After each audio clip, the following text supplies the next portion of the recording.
Dirán ustedes, pues en Cataluña mal. En Cataluña hay un viento fortísimo, no solo en los juzgados, en general, en el monte, en los valles, en las llanuras, en todo el nordeste, pero especialmente, claro, Cataluña, pues un viento fortísimo toda la mañana.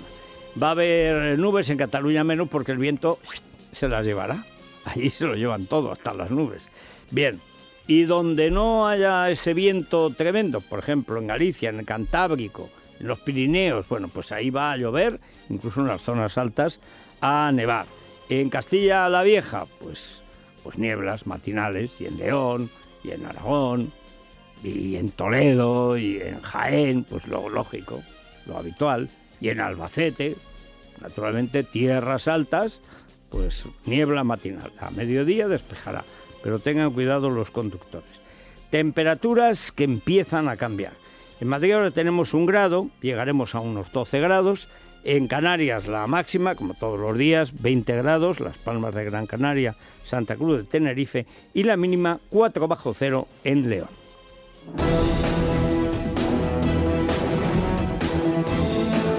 Bien, vamos con Miguel Ángel Pérez y Vanessa Vallecillo a contarles las últimas novedades de esa desgraciada digo por la cantidad de desgracias que le aquejan, región española, parte de España, lugar del mundo, universo incluido dentro de una zapatilla, porque, en fin, Cataluña es muchas cosas excepto un sitio decente. O sea, han oído hablar de Tombstone, lugar sin ley, etcétera. Bueno, pues Tombstone, cualquiera de sus poblados del oeste, era un modelo de Estado de Derecho al lado de Cataluña. Allí lleva una banda, los que no son los Dalton, son los Pujol, llevan haciendo de las suyas 35 años.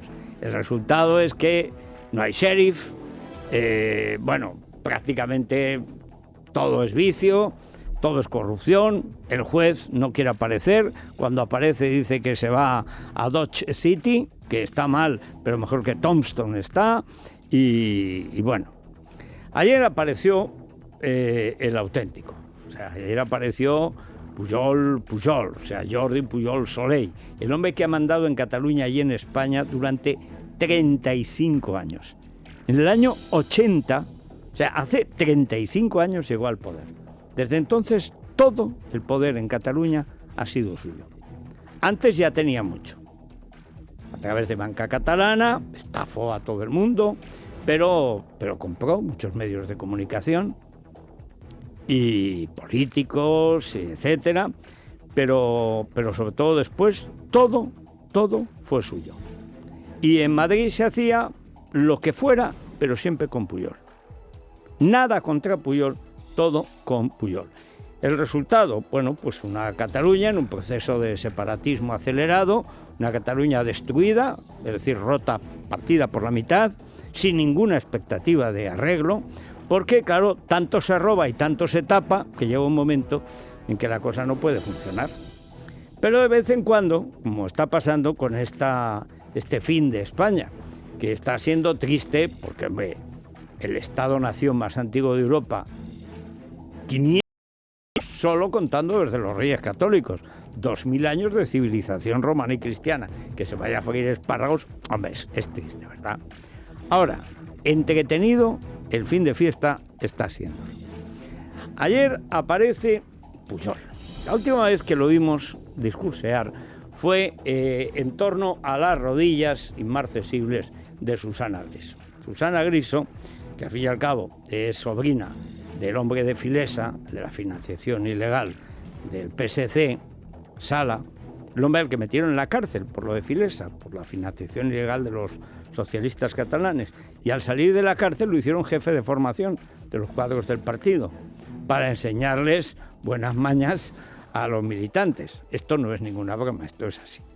Bueno, pues la última vez que yo vi a Jordi Pujol, digo en televisión, pues estaba a orillas de las rodillas extraordinarias de Susana Griso. Y fue cuando dijo aquella frase que haya quedado para la filosofía.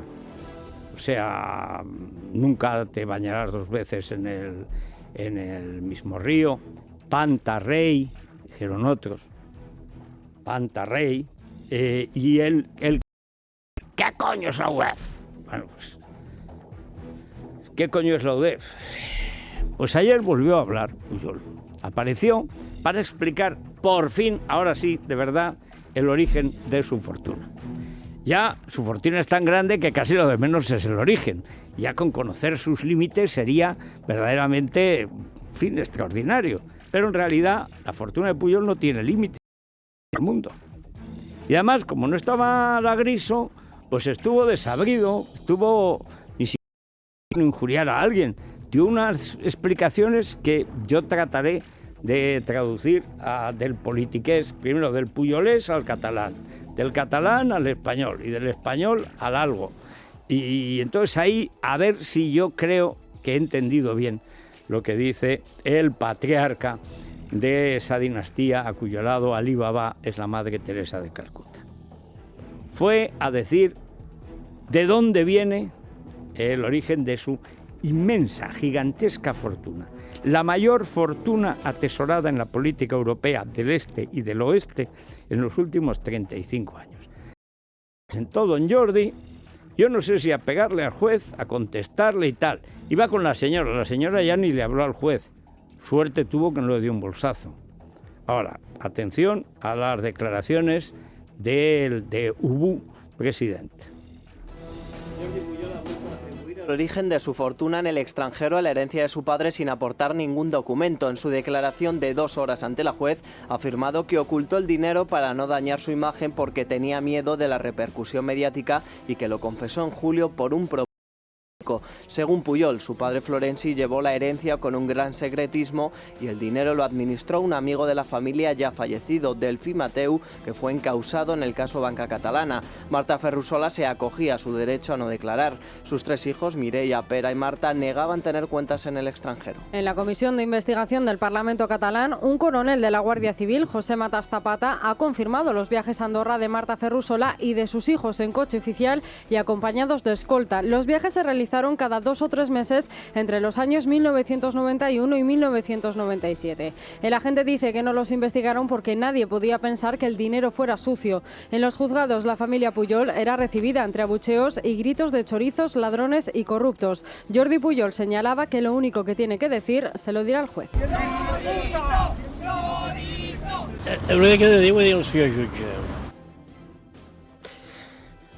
Vamos a repetir, a ver lo que dice el prócer.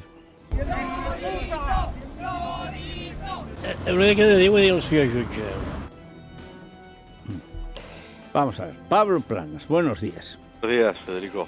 Yo creo entender que lo que dice el prócer es algo así como lo que tengo que decir se lo diré al juez. ¿Puede ser? Puede ser, a mí también Puede ser, me lo ¿no? parece, aunque no sé si eso ya es lo que decías antes, pujolés absoluto. El pujolés es que claro, es que es un dialecto raro, porque además en lugar de ir hacia afuera va hacia adentro. Son como las palabras que se introducen en sí mismas y al final ya el significado es... Ni siquiera, es que no... Yo es que desde que Griso le extrajo aquella declaración importante, ¿qué coño es la UDEF? Yo es que no le he vuelto a oír hablar ni español, ni catalán, ni nada. Habla en esa cosa. Y ya no entiendo nada. Pues necesitó intérprete al principio de su declaración ante la juez, pero ya desistió el intérprete, o la intérprete o desistió él, y finalmente declaró en español. Declaró en español unas cosas inauditas, como habéis contado, como hemos contado en Libertad Digital, que todo esto lo tiene, es una carta que su padre le entregó a su mujer, pero que no la tienen, en fin, no aporta. O sea, prueba. La carta que es el origen de la fortuna de Florenci se la dio a su mujer, pero no a su mujer, sino a un señor ya fallecido. Claro. Increíblemente ese señor muerto no es Jacotot, aquel de la directiva del Real Madrid que fue a morir y empezó a adjudicarle una cantidad de negocios sucios en Madrid muérete y verás, que dice el clásico, le adjudicaron trapicheos, venta de armas de la CIA, compra y venta de jugadores, tráfico de todo. Dice, hombre, claro, ahora que se ha muerto, bueno, pues este está muerto hace tiempo, murió con Banca Catalana, ¿no? Son 3 muertos claves. El primero su padre, después fue Delfí Mateu, que murió en el año 93, que fue un consejero de Banca Catalana, amigo de su padre y de él, y después Joaquín Pujol, que era un primo de Jordi Pujol, que estuvo de secretario de presidencia en la Generalidad cuando en fin, fuera ya de los tiempos de plena feta, que también falleció hace unos 6 o 7 años. Claro, no hay ninguna manera posible de verificar las declaraciones de Pujol ni confrontarlas con los muertos. Yo he llegado a la bruja de Lina. Dado que la bruja parece que está en contra porque también le robó, yo llegué a la conclusión de que el origen de la fortuna es Guifredo el Velloso, o sea, Guifré el Pilós, que le dejó pues la primera peluquería de Cataluña. Hay una, pero es que en toda la declaración además, en cierto modo hay una culpa a su padre de haberse dedicado al cambio de divisas y de no haber confiado en el futuro. Fue a la cárcel. El padre, hay que decir que fue condenado por tráfico de divisas. Sí. No, y entonces viene a decir eso, que era un negocio que como rozaba lo ilegal, pero que no era exactamente ilegal. ¿Cómo que no? Se fue a la cárcel. Prefería tener el dinero oculto en Andorra. Primero era en Andorra, luego ya ha sido Suiza, después ya tenemos la derivada del Liechtenstein y después ya está el archipiélago Pujol, que son las Bahamas, el Triángulo de las Bermudas, las Islas Guernsey, en fin, todos esos paraísos fiscales que conforman una trama que ayer no estaba presente en la declaración de Pujol. Pujol tenía que limitarse a hablar de esos 4 millones que confesó en el mes de julio y que con un propósito ético. Sí, pero sin debe ser ético con H, por aquello del hígado o algo, ¿no? Pero sin dar ninguna explicación plausible. Lo sustantivo es que tampoco se declararan medidas cautelares ni se pidieran por parte de las acusaciones particulares, ante las que se negó a responder, por otro lado. Es decir, o sea, que el juez no le hizo nada, volvió a salir. Él ha declarado que ha robado una barbaridad, que es su padre o no, o sí, pero nadie hace nada contra él, ¿no? Está, al parecer, como el asunto se considera judicializado, está libre ya de la confrontación política. Es decir, cuando se habla de Mas y la corrupción, se habla también de los Pujol, pero se habla de Oriol Pujol, del caso ITV, no del caso que afecta al padre. El padre y la madre, el patriarca y la matriarca, los dos, están en absoluto ostracismo social. No les habla ya ni la hermana de Pujol, ni el es que a la hermana es al que le engañó con el testamento. No había ni un solo militante, claro, de Convergencia o ni solo partidario a las puertas de los juzgados. Todo eran insultos y todo era oprobio. Eso en la calle, en los medios de comunicación, pues en fin, un cierto silencio y la idea de que Pujol es el pasado más remoto del mundo. Es como esas imágenes de prebostes soviéticos que desaparecían de las fotos de repente. Pues lo mismo está sucediendo con Pujol. Bueno, pero yo veo desfilando en la Plaza Roja a Artur Mas, que es un heredero, su padre testaferro de los Pujol. Sí, pero ahora es como si no lo conociera. Ayer mismo, en estas cosas de simbolismo patatero que tiene Mas, se dedicó a inaugurar una especie de galería de bustos con los presidentes de la Generalitat que había habido hasta Tarradellas, incluido Tarradellas. Y en Tarradellas se acaba, ya no hay Pujol. Exacto, y entonces dice, a partir de ahora ya no habrá más bustos, con lo cual se interpreta que se ha producido una suerte de decapitación o de desconexión absoluta entre Mas Convergencia. O sea que está bien, ¿no? Porque como no ha empezado la transición en Cataluña, empieza y termina en Tarradellas. Exacto, y entonces ya no va a haber más. El pobre Maragall y el pobre Montilla se han quedado sin busto. No sé Eso les pasa por charnegos. Exacto. Oye, y una cosa, ayer se comparó con los mártires del Holocausto, Artur Mas. Ayer el lunes por la noche, tuvo una intervención muy sonada en la conmemoración de las víctimas del Holocausto en el Parlamento catalán, y hay una frase en la que evidentemente aprovecha, pues en fin, ese hecho para establecer un paralelismo entre el pueblo judío y el Holocausto del pueblo judío y el proceso separatista, cuando dice que nosotros no tenemos grandes armas, pero tenemos el diálogo, la palabra y la negociación, y somos más. Y somos más. Y somos más. Claro, había más judíos que alemanes, eso es un hecho cierto. Bueno, lo que no recordó entonces fue al doctor Robert, que es el conocido ideólogo nazi, que es el que se dedicaba a medir los cráneos de los catalanes para la raza pura catalana. Hombre, yo lo recuerdo porque estudiaba en la universidad y quitaron el monumento enorme al doctor Robert, que estaba justo enfrente de la Universidad Central, lo quitaron para que pudiera pasar el metro, porque pesaba tanto, era tan gigantesco el monumento, aquel ídolo del racismo al que adoraban los de Esquerra Republicana, por ejemplo, Heribert Barrera y compañía. Bueno, era su ídolo, de la auténtica raza catalana, no mezclada con los maquetos, los charnegos y tal, y que era tan grande, que era más grande que la universidad, y si pasaba el metro, se hundía el metro. Pues robaron al doctor Robert, pero, ni tampoco a Pujol, que también tiene claro, sobre el hombre andaluz, por ejemplo. Ese ser inferior. Exacto. Sí, si le dejaran Cataluña la destruiría. No, el homenaje, cualquier cosa en Cataluña se convierte en un acto partidista separatista. Pasa que, claro, ya el utilizar la memoria de las víctimas del Holocausto, pues en fin, supera cualquier otra. Bueno, hay que reconocer que el mayor estafador de la historia del Holocausto es precisamente un catalán que se inventó que había sido la última víctima de Auschwitz. Resulta que no había estado allí. Sí, Enric Marco, y que consiguió que le hicieran pero una comisión, le pusieran un poco más, y como le ponen la Mediterránea, como a Baltasar Porcel, y resulta que era todo mentira. Sí, ese es uno de los precedentes tal vez del fraude Pujol. Sí. Oye, qué tío. O sea, pero bueno, en Cataluña yo creo que no ha habido nadie más conmemorado.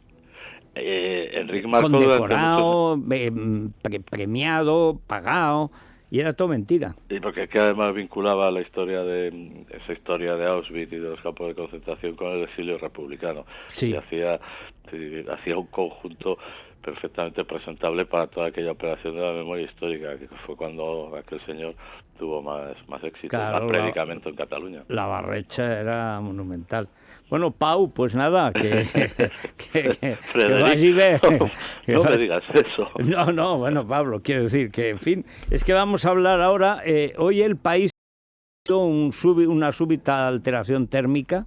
Ayer le subió la fiebre defendiendo a Oleguer Pujol y hoy parece que le ha bajado. Hoy lo mismo han pagado, o lo mismo piensan que no van a pagar nunca, pero hoy está más, hoy no están con su casero, Oleguer Pujol, no están tan cariñosos como ayer. No sabes por qué.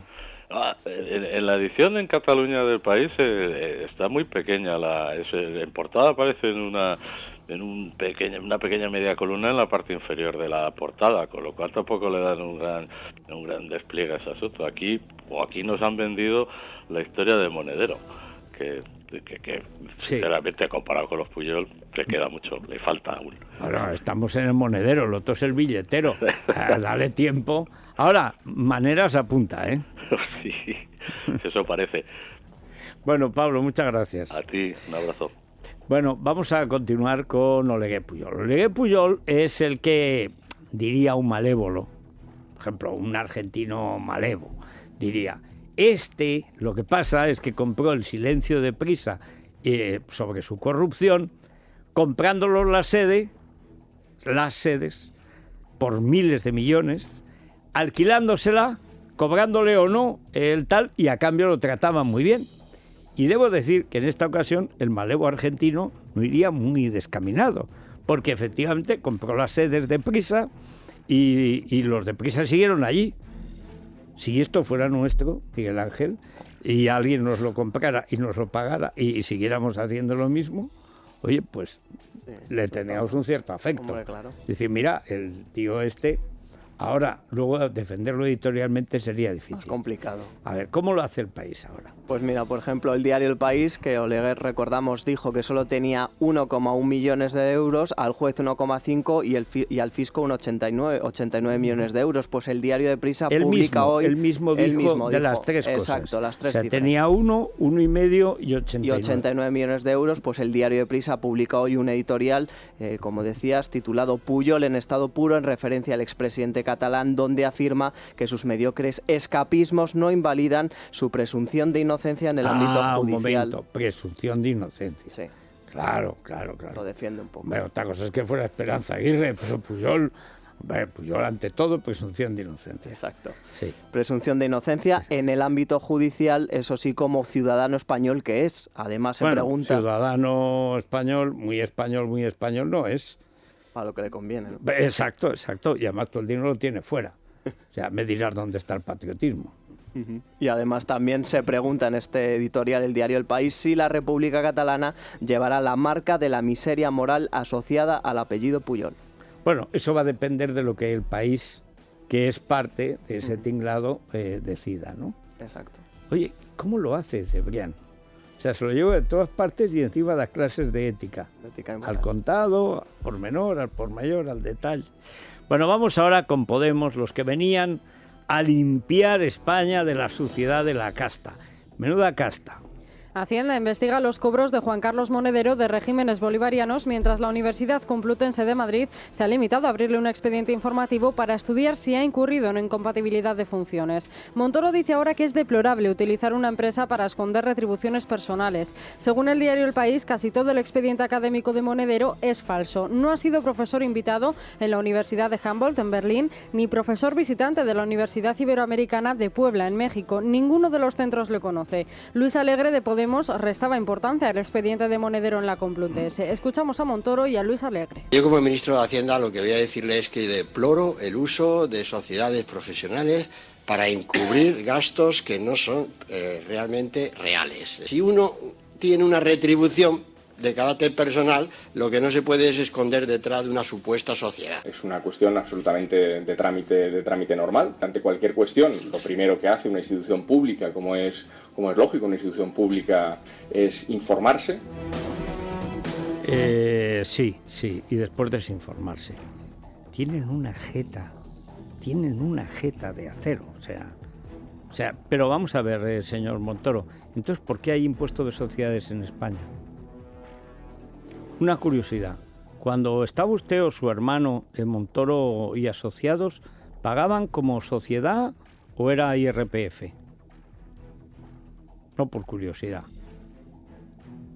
O sea, ¿por qué existe en todos los países civilizados el impuesto del rendimiento personal?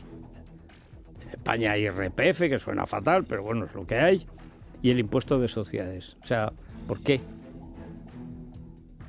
No, por curiosidad. Me parece que a usted esto del impuesto de sociedades ahora le parece mal. De hecho, usted se lo ha cargado, como toda la clase media y como todos los autónomos. Ha eliminado todas las deducciones, que es lo que hacen que una persona, por ejemplo, que tiene una furgoneta, pues con la furgoneta, con su sociedad, poco a poco vaya sacando adelante un negocio y luego contrate al primo y luego a un cuñado y luego a un señor ecuatoriano que estaba en el paro y así. O sea, usted se ha cargado la clase media española. Y uno de los mecanismos ha sido cargarse el impuesto de sociedades. Para esas deducciones, que supongo que usted la tiene todas. ¿Cuántos sueldos cobraba usted, señor Montoro? Y usted, cuando cobraba del PP, lo hacía como sociedad o como persona humana, particular, fiscal o qué.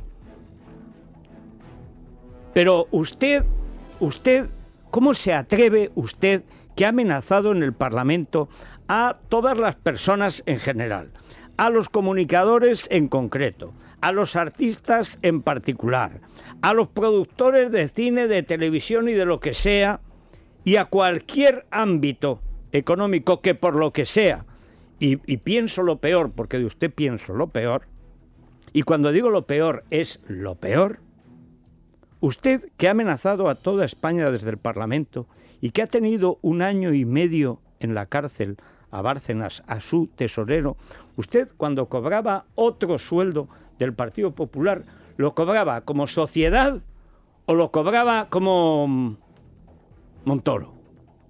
Me refiero a Montoro usted, no a Montoro y asociados.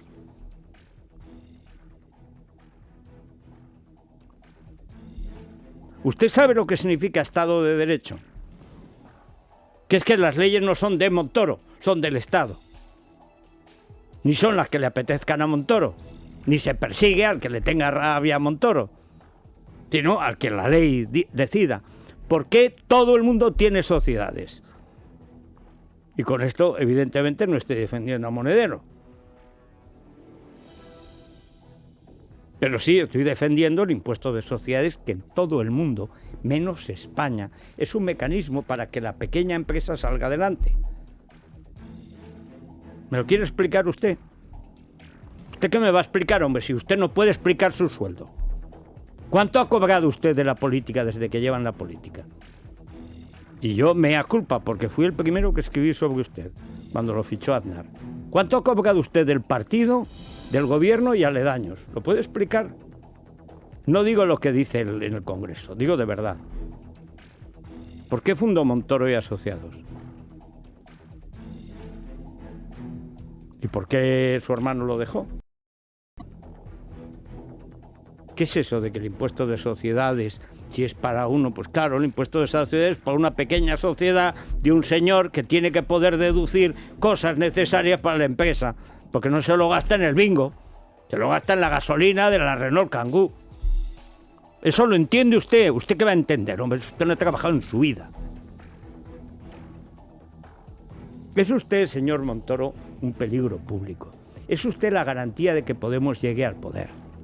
Porque cada vez que usted ataca a Podemos, no digo que den ganas de votarlo, porque los de Podemos son Montoros en potencia, pero es usted la vergüenza del Partido Popular. Usted, que dijo, que ha confesado, que en el año 2000 empezó a investigar a los hijos de Pujol y no ha descubierto nada. O sea, y en 15 años no ha descubierto nada de lo que robaban los Pujol y ha tenido a su tesorero, al de su partido, al que le pagaba usted. Lo ha tenido 1 año y medio en la cárcel y a los Pujol ni medio día. Y usted, señor Montoro, se atreve a atacar el impuesto de sociedades. Pero usted, señor Montoro, ¿pero usted qué se ha creído, señor Montoro? Usted se ha creído que es Rajoy. Y por desgracia, me temo que es así. Bueno, tenemos una buena noticia, y con esto nos vamos a despedir, camino de Iberia. Pero es que Moreno Bonilla, atención, Moreno Bonilla, y esto da una gran tranquilidad a la vida política española, ha dicho que no va a disputarle el puesto a Rajoy. A diferencia de, que ustedes saben, Susana Díaz, que ha convocado elecciones, etcétera, pues Valderas ahora está descompuesto. Susana Díaz, debo decir que con toda la lógica, le ha dicho al Montoro Rajoy, al Rajoy Montoro, que a ver si los catalanes pueden convocar elecciones cuando quieran y los andaluces no. Pues tiene toda la razón. Pues claro que tiene razón, solo faltaría. Lo que pasa es que le han pillado un poco trasconejado a Moreno Bonilla. Y a Valderas la han pillado sin acabar de ponerse el diente de oro. Mira que yo se lo dije, don Diego, póngase el diente.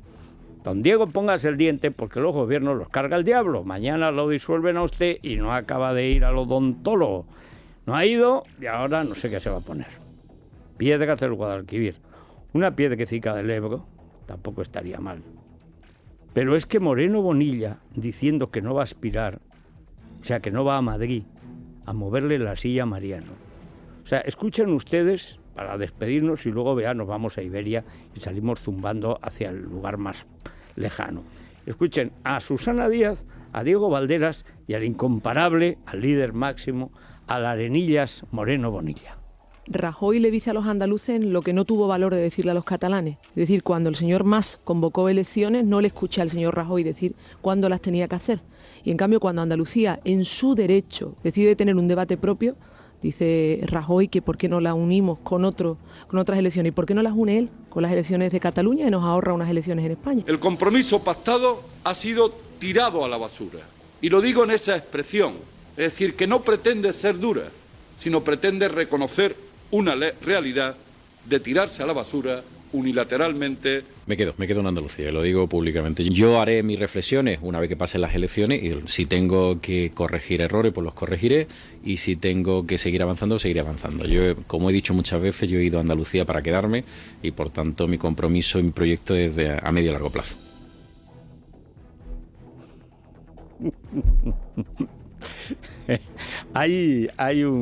Hoy es el día de Santo Tomás de Aquino, que recuerda cuando la gente estudiaba.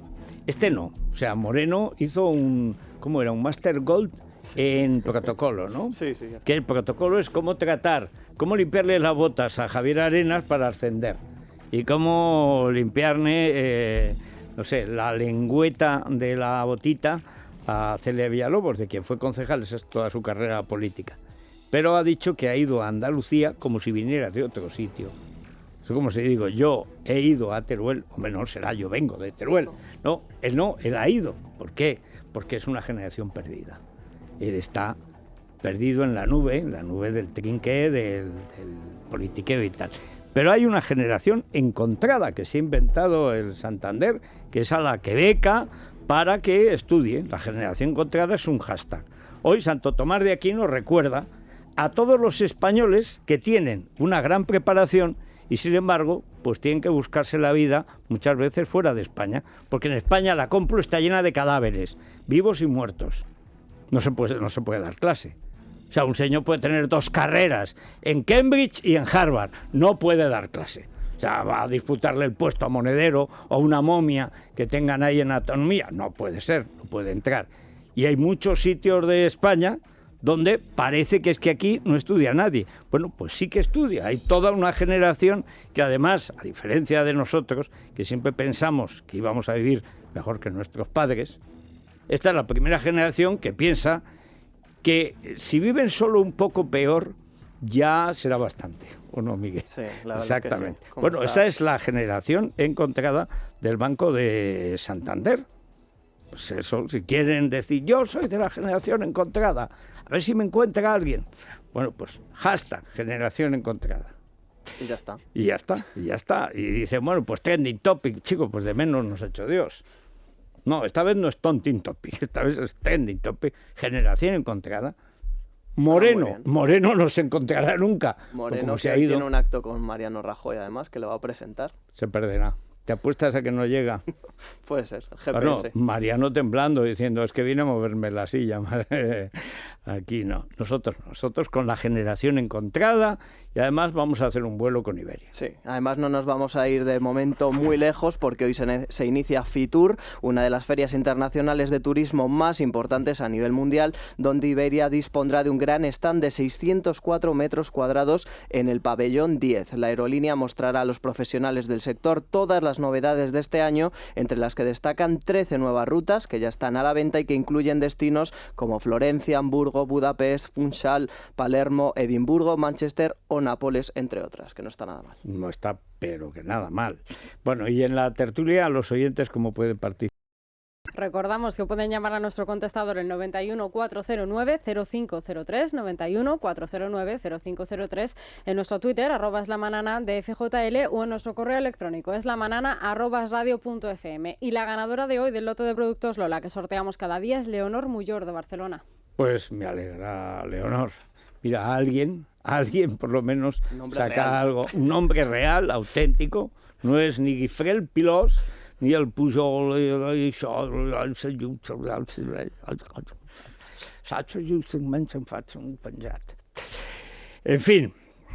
fin, a la tertulia.